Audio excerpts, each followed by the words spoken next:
दिनैनि बे मार्टियार्स दि जाब्रांनि बाथि फुटबल टुर्नामेन्टनि दिनै जागायजेननाय दिन बे समावहा जोंनि न'खरनिफ्राय जोंथ' जेबो होनो हाया थेवबो जों माया क्लाब एन्ड लाइब्रेरिनो मोनसे फिसा जिनिस दान हिसाबै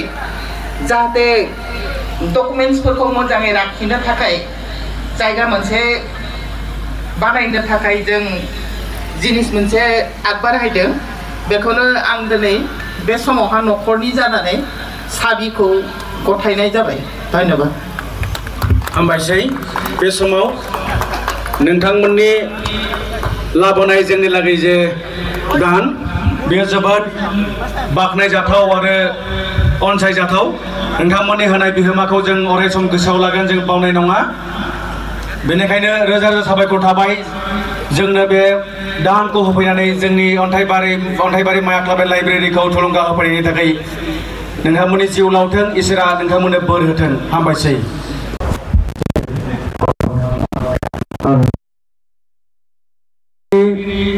आशा बर' आरो बिथांखौ मान बावनो थाखाय जोंनि अन्थाइबारि गामि कमिटिनि गावबुरा बेजों लोगोसे जोंनि टुर्नामेन्ट कमिटिनि बानजायगिरि बोसोनगिरि मानगोनां बुलबुल मोसाहारि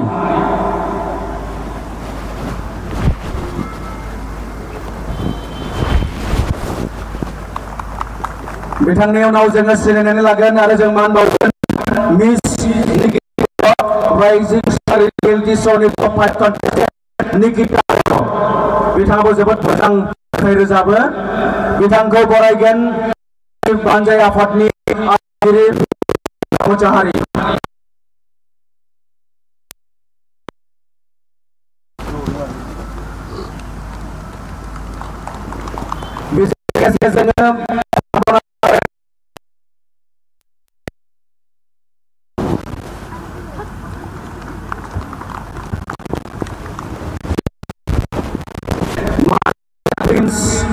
बरगयारि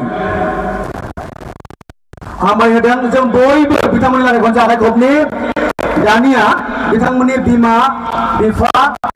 बिनानाव फैसिगोन आरो जों मानगोनां आशा बर' बिथाङा जोंनि गेजेराव मेथाइ रोजाबनानै खोनासंहोगोन बिथांनि गोसोखां फुटबल टुर्नामेन्टनि दिनैनि फाइनाल गेलेनायाव आलासि महरै हांख्रायनानै लाबोजानाय दिनैनि बे खेवजेननाय माने अपेनिं खेलायाव आलासि महरै हांख्रायनानै लाबोजानाय जा बेंटल कलेजनि मान होनो गोनां प्रिन्सिपाल बिथां बेवहायनो हांख्रायनानै लाबोजानाय मान होनो गोनां बारग'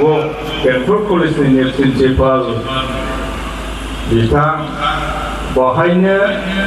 हांख्रायनानै लाबोजानाय जोंहा जोहोलाव जि जाब्रांनि गासै न'खरनि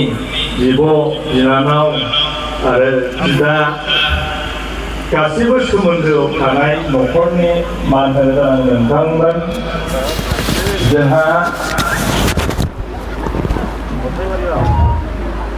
आरो जोंहा बेवहाय आरो गोबांथार आलासि आङो बुंजोबनो हानाय नंला स्पर्ट्सनि डिस्ट्रिक्ट स्पर्ट्स जोंनि चिरां जिल्लानि मान होनो गोनां आफादगिरिमोन नामा भाइस प्रेसिडेन्ट आरो सेक्रेटारि बिथां आरो बेवहायनो जोंहा फरेस्टनि OSP जोंहा मान होनो गोनां हांख्रायनानै लाबोजानाय बिथां आरो जोंहा बेवहायनो हांख्रायनानै लाबोजानायाव बे